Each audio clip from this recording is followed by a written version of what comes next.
Jadi barang bukti dalam perkara pidana macam-macam.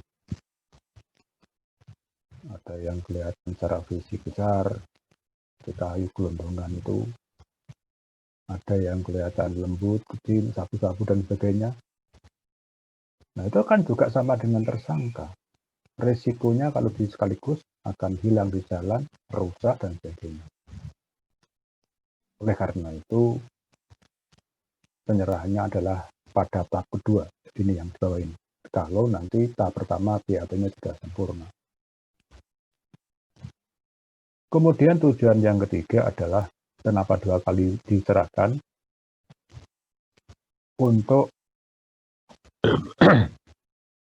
terciptanya kepastian hukum tentang tanggung jawab. Jadi saya dikatakan bahwa sejak KUHP penyidikan depan tanggung jawab penyidik, maka biar pasti, oh ternyata sempurna tidaknya BAP itu tanggung jawab mutlak dari penyidik. Baik, itu 2 alasan kenapa penyerahan berkas 2 kali. Baik, saya lanjutkan. Angka 3. Tadi angka 2 saya katakan bahwa dalam hal penyidik telah selesai melakukan penyidikan maka menyerahkan. Dan yang diserahkan adalah berkasnya saja. Pertanyaannya adalah dari angka 3 itu. Angka 3 ke arah keempat itu. Apa yang dilakukan oleh kejaksaan dalam hal ini setelah menerima limpahan berkas pada tahap pertama, setelah menerima BAP? Apa yang harus, dan berapa lama dia punya waktu untuk menyikapi setelah menerima BAP tadi?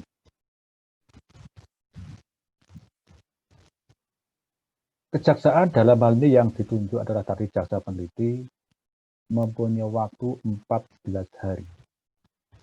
Sekali lagi, kejaksaan melalui jaksa peneliti hanya memiliki waktu 14 hari untuk menyikapi setelah menerima limpahan BAP dari penyidik. Artinya, kalau dalam waktu 14 hari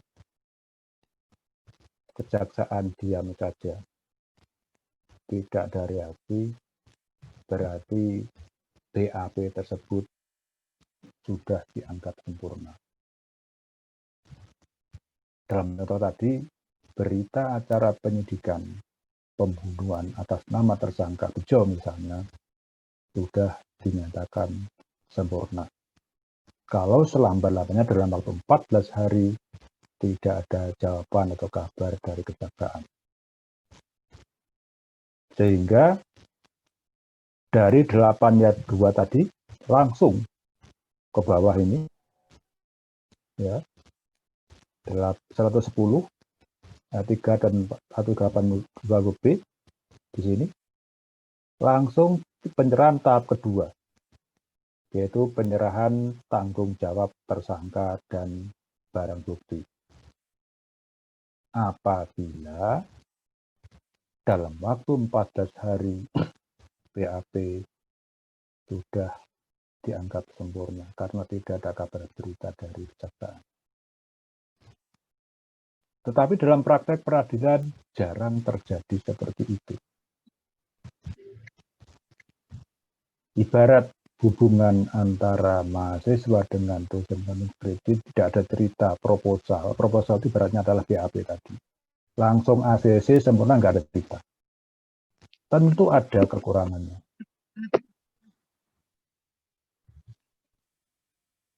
Nah, demikian pula BAP yang diterima oleh jaksa peneliti juga masih kurang sempurna.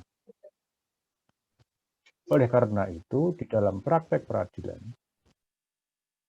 tenggang waktu 14 hari setelah menerima limpahan BAP dari kepolisian tadi, jaksa peneliti membagi 2 bagian. 7 hari pertama dan 7 hari berikutnya. Kan 14 jumlahnya. 7 hari pertama karena menerima limpahan BAP, ibarat pembimbing menerima proposal, maka ada waktu untuk mempelajari.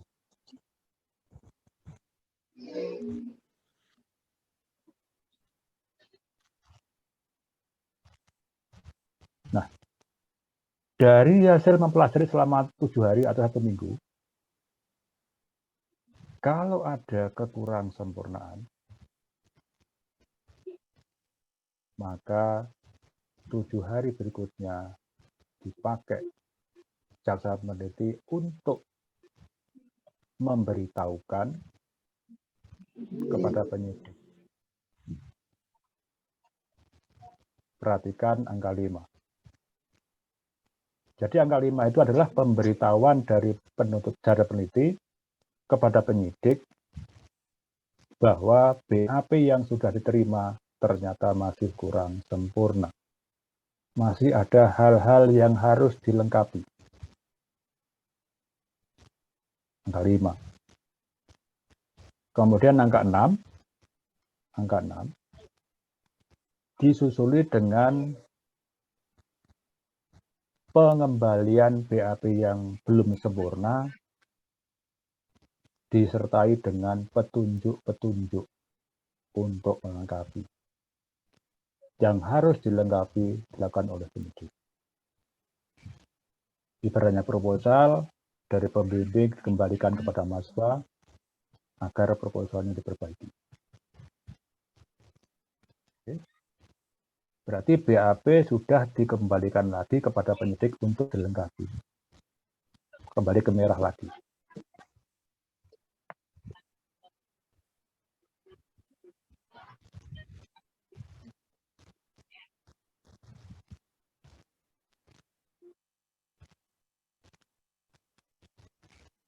Nah, setelah penyidik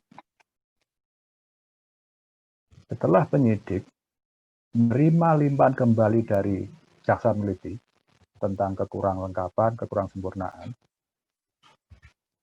maka penyidik mempunyai waktu 14 hari juga.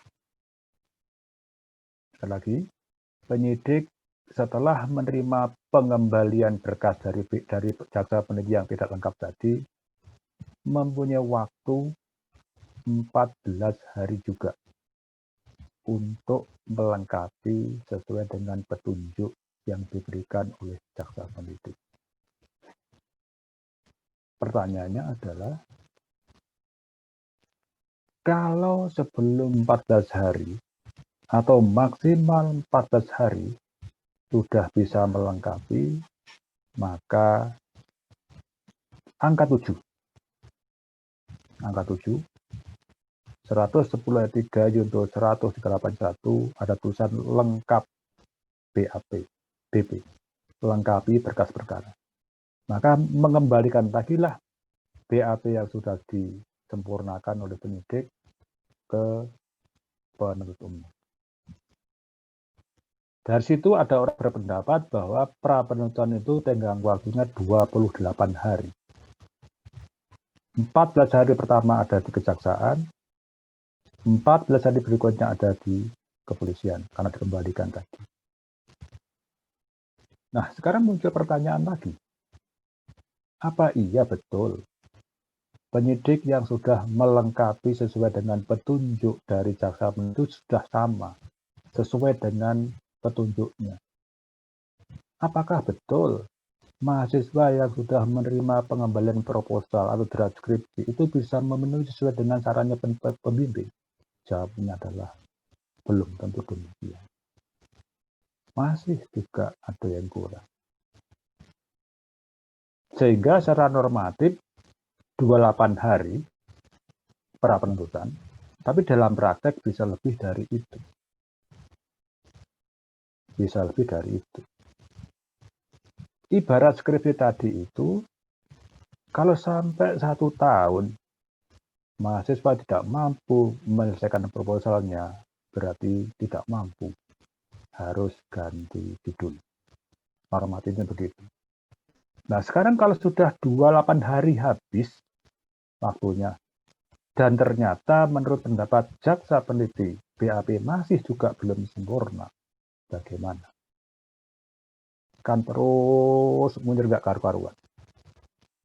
Iya kalau tersangkanya ditahan, tidak ditahan. Kalau ditahan bagaimana? Kan keluar demi hukum. Kan begitu. Iya kalau tadi proposal ganti judul. Nah, ini perkara pidana, apalagi pembunuhan. Bagaimana?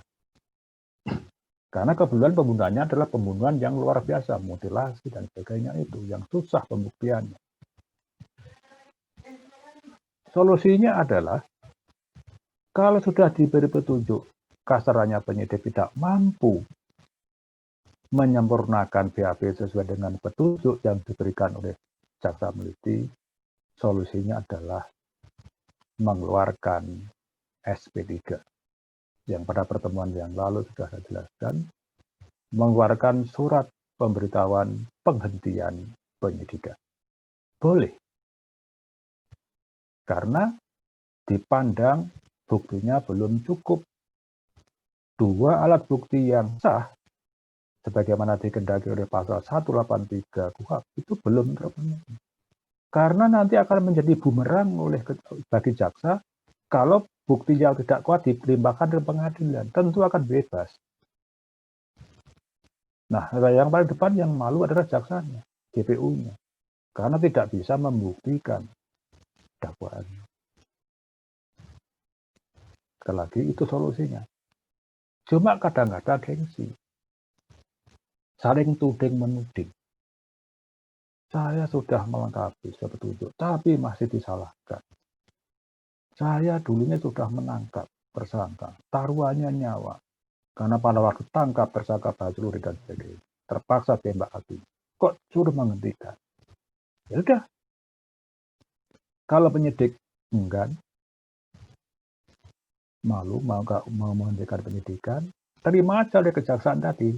Kejaksaan yang menghentikan penuntutan. Tidak masalah. Tidak masalah. Sama-sama menang karena tidak cukup bukti. Sehingga suatu ketika kalau sudah ada bukti tambahan, sudah cukup, bisa diangkat lagi. Itu boleh. Yang tidak boleh itu adalah penghentian penyidikan atau penuntutan karena tersangka meninggal, nebis idem, atau daluarsa. Itu wassalam sudah dihentikan, tidak bisa diangkat lagi. Tetapi sepanjang dihentikan karena tidak cukup bukti atau kurang cukup bukti, boleh aja suatu ketika nanti akan dibuka lagi. Hanya memang konsekuensi atau risikonya terhadap penghentian penyidikan tadi ada yang tidak terima. Kalau kalian masih ingat pada kuliah yang lalu.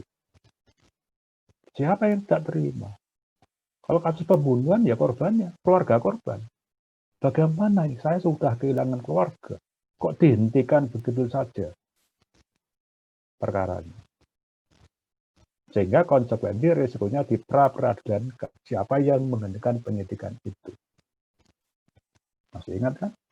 Yang pra adalah keluarga korban dan keluarganya, kalau korban mati keluarganya, atau pihak ketiga yang berkepentingan, atau penuntut umum sendiri, kalau yang mengeluarkan SP3 ke kepolisian. Atau sebaliknya, kepolisian tidak terima dengan sikap kejaksaan yang menghentikan penuntutan ngepra. Walaupun itu tidak mungkin terjadi. Mandul, karena seperti itu. Nah, itu kemungkinan pertama tadi, ya kalau perkara secara kasus sempurna, tidak mungkin. Yang kedua, dikembalikan dengan petunjuk. Nah, sekarang kembali lagi. Tadi saya katakan bahwa waktu pra-penuntutan adalah 28 hari.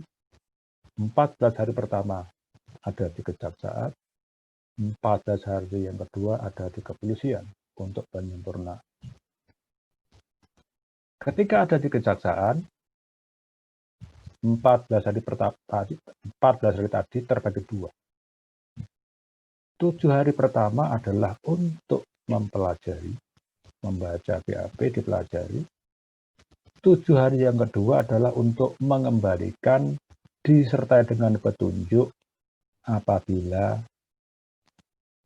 masih ada, bahkan banyak kekurangan yang harus dilengkapi oleh penyidik.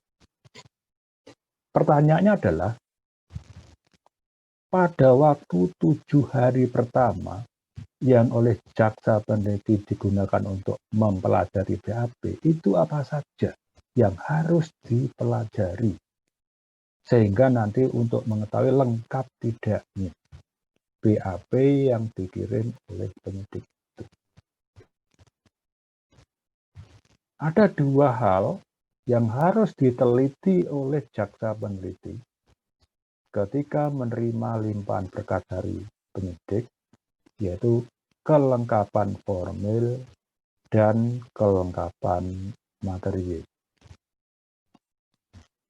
Yang pertama adalah kelengkapan formil. Jadi ketika menerima BAP itu, berita penyidikan, nah ini salah satu kelemahan karena pandemi. Biasanya yang sudah-sudah, mahasiswa yang menempuh mata kuliah hukum acara pidana itu diakhiri dengan praktek bahkan lomba peradilan semu. Seperti itu. Yang insya Allah yang sudah berjalan itu ada perangsangnya, itu ada hadiahnya. Tapi sekarang dengan seperti ini tidak mungkin. Sedangkan di pengadilan nyata aja melalui e-court. Inilah ruginya kita. Kita hanya bisa berharap, berupaya, dan berdoa mudah-mudahan cepat berakhir. Kalian sudah merasa rugi betul. Saya juga nggak puas mengajar seperti ini. Terus terang jujur, saya nggak puas mengajar seperti ini. Nggak tahu kalian gimana. Makanya saya sedang menyesal atas perbuatan teman tadi seperti itu. Saya sudah serius, benar-benar serius berupaya untuk memahamkan kalian. Tapi reaksi teman saudara seperti itu. Yang pertama, kelengkapan formil. Apa yang diteliti oleh jaksa peneliti yang menyangkut kelengkapan formil? Kalau kita bicara formil, itu tentu dihadapkan kepada hal-hal yang tidak boleh tidak. Artinya harus ada syarat-syarat tertentu yang harus dipenuhi, tidak boleh ditawar. Apa saja itu? Jadi BAP itu, ya, yang pertama adalah identitas lengkap tersangka. Nah, di dalam BAP itu tentu ada gambar atau foto tersangka. Pasti itu. Nah, entah foto, biasanya foto ada yang foto setengah badan, ada foto yang full. Nah, foto itu akan dicocokkan dengan nama. Nama itu akan dicocokkan dengan KTP-nya. Nah, itu penting. Jadi nama itu diteliti oleh jaksa peneliti. Apakah betul foto yang tercantum dalam BAP itu fotonya tersangka? Tidak salah orang. Ini untuk mencegah jangan sampai error in subjecto, salah orang, salah tangkap, salah menahan. Kalau kasusnya misalnya aja terjadi saudara kembar. Nah, bisa aja salah tangkap, salah tahan, kembar. Dan Indonesia pernah terjadi itu, kasus salah tangkap, salah tahan, sudah dieksekusi, ternyata pelaku sebenarnya muncul. Bagaimana cara menghidupkan orang yang sudah dieksekusi mati? Nah, itu dari situlah makanya jaksa peneliti harus benar-benar konsen meneliti tentang identitas. Nama harus betul. Terkait dengan identitas, diteliti juga tentang usia, umur.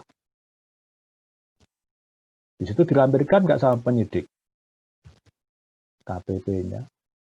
KTP bisa salah. Dicantum enggak? Ada enggak? Punya enggak? akte kelahiran, atau surat lain yang mendukung persesuaian antara usia, ijazah. Pertanyaannya adalah, kalau tadi diteliti kebenaran nama, itu adalah berkaitan dengan jangan sampai error in subjectu, salah orang.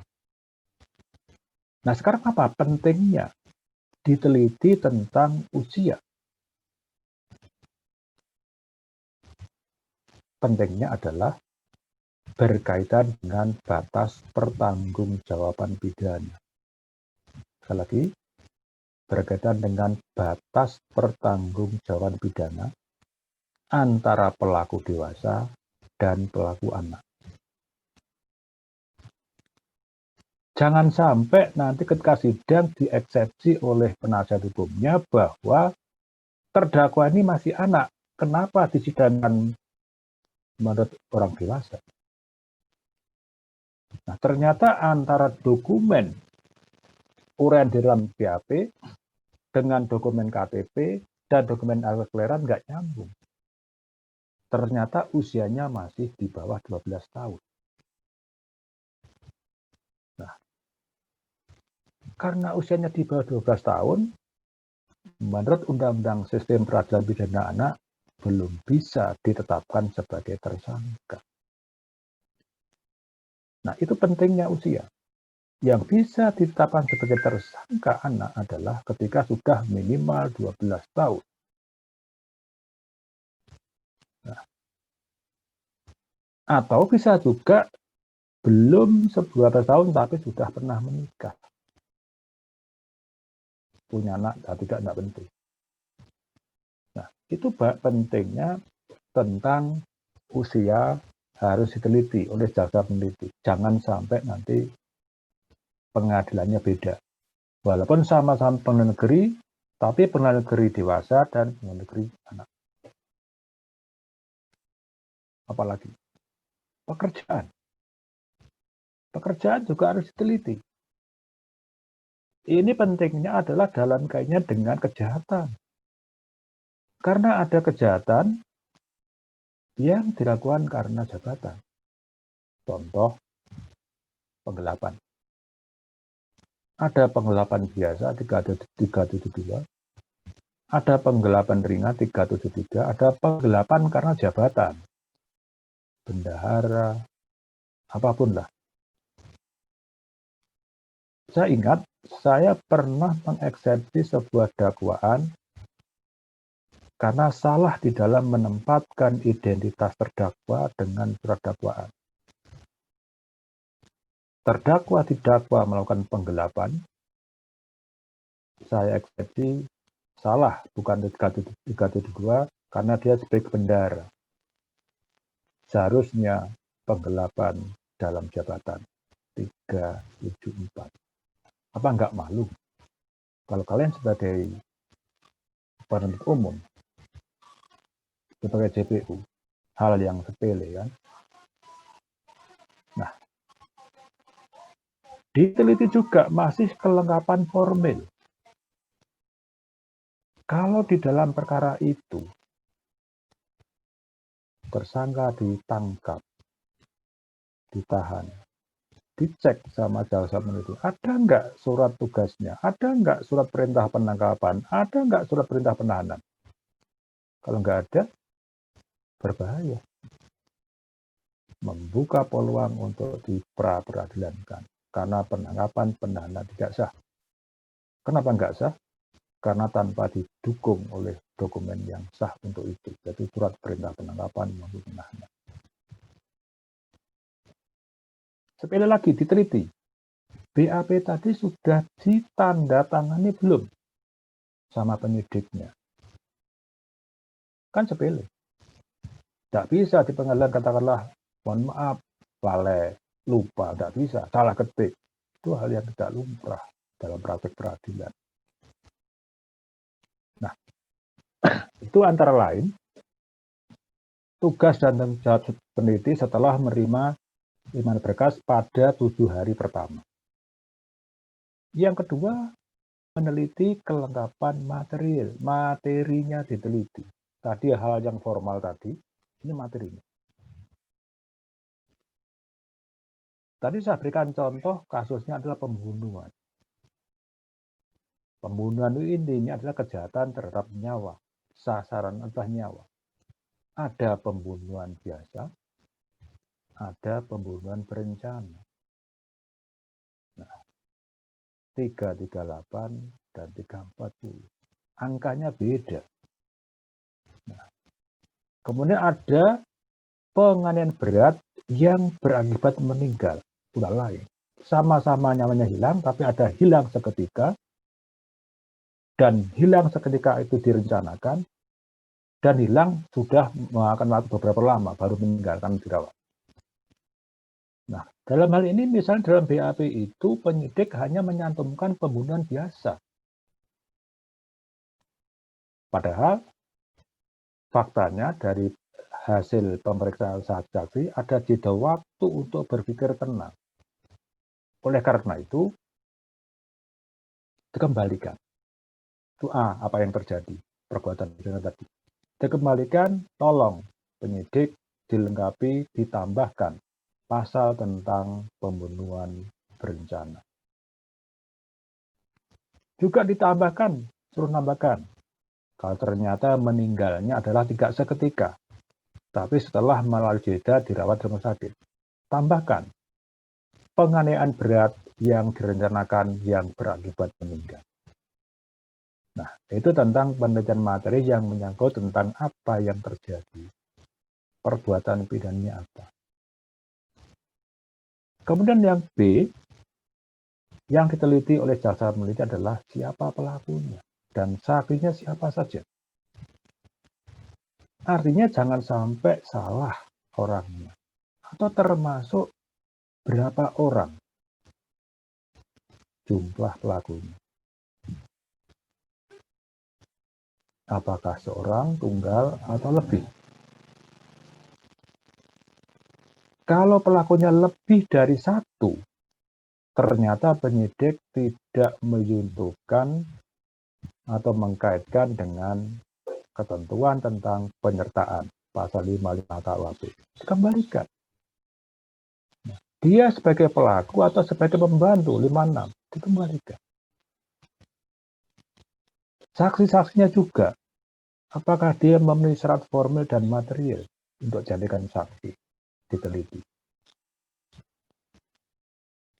Kemudian berikutnya adalah modus operandi, cara dilakukannya perbuatan pidana itu.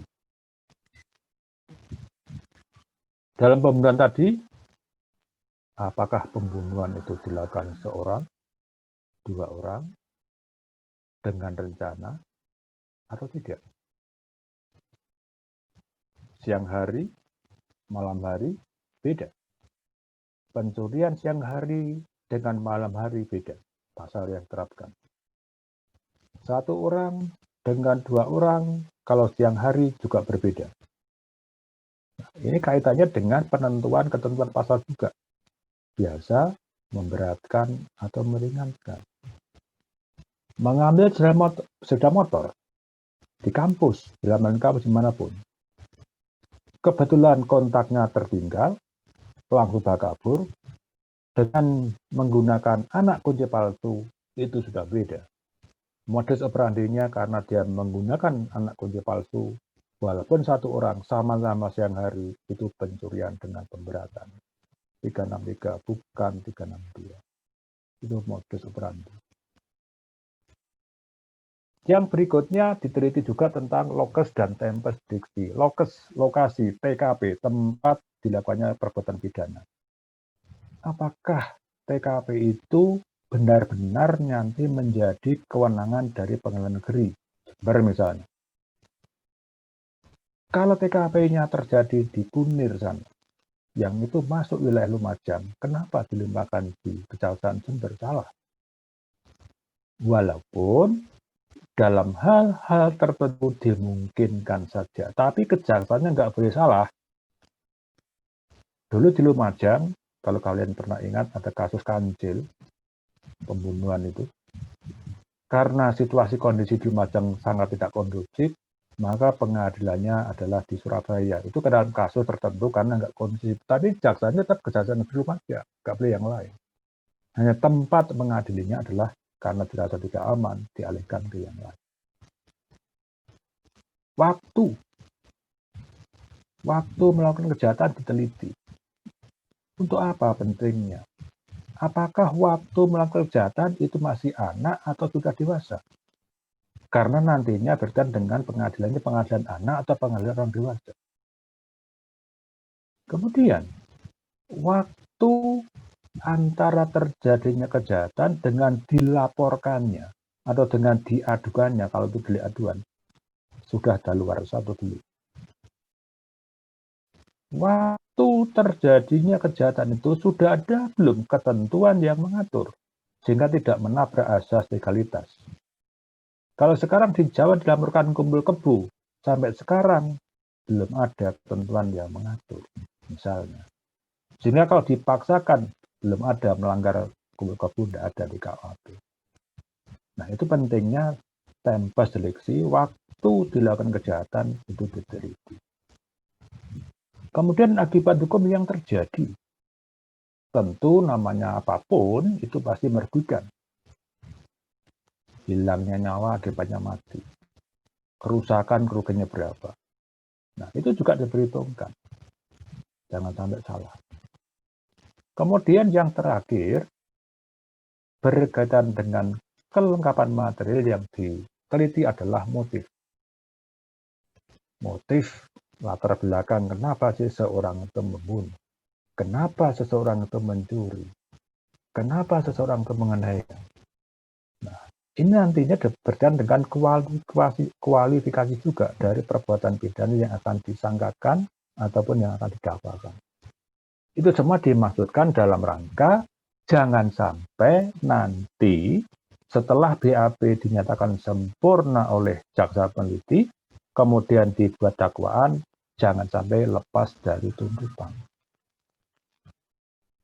Dari sinilah terjawab bahwa tujuan adanya lembaga pra-penuntutan adalah untuk mencegah atau menghindari jangan sampai penuntutan yang akan dilakukan oleh kejaksaan itu gagal. Bahasa orang awam, jangan sampai pelaku itu lepas dari jeratan hukum. Karena kejaksaan itu ibaratnya sebagai ilustrasi, orang akan mencari ikan. Nah, akan menangkap ikan. Bisa memakai kail, bisa memakai jala atau yang lain. Itu harus benar-benar fit. Kalau ingin mau menangkap ikan hiu, jangan pakai kail. Bisa ikannya putus, orangnya mungkin bisa dimakan, kan itu. Nah, sekali lagi, tujuan pra-penuntutan adalah terjawab untuk mencegah atau menghindari jangan sampai kejaksaan gagal dalam melakukan penuntutan. Apa manfaatnya? Itu tadi manfaatnya agar kepastian hukum terjamin, karena benar-benar yang salah dikatakan salah, yang tidak salah dibebaskan. Oleh karena itu, tadi saya katakan bahwa hakikat pra-penuntutan adalah hubungan timbal balik antara penyidik dengan penuntut umum dalam rangka penyempurnaan atau kesempurnaan BAP. Nah, oke.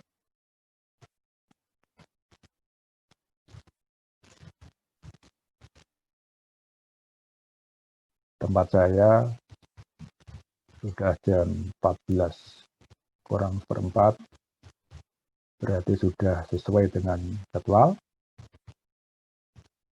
Pra-penuntutan sudah saya anggap selesai, karena sudah dianggap sempurna tadi, diserahkan. Tahap yang kedua adalah penuntutan, itu pelimpahan perkara pidana dari kejaksaan ke pengadilan, diawali dengan pembuatan penyusunan surat dakwaan, kemudian ditambah BAP yang sudah sempurna, dan terdakwanya dilimpahkan ke pengadilan. Sama dengan kelas lain, insya Allah kita lanjutkan pada pertemuan berikutnya, tinggal satu pokok bahasan yaitu penuntutan. Terima kasih. Assalamualaikum warahmatullahi wabarakatuh. Waalaikumsalam Waalaikumsalam warahmatullahi warahmatullahi wabarakatuh. wabarakatuh.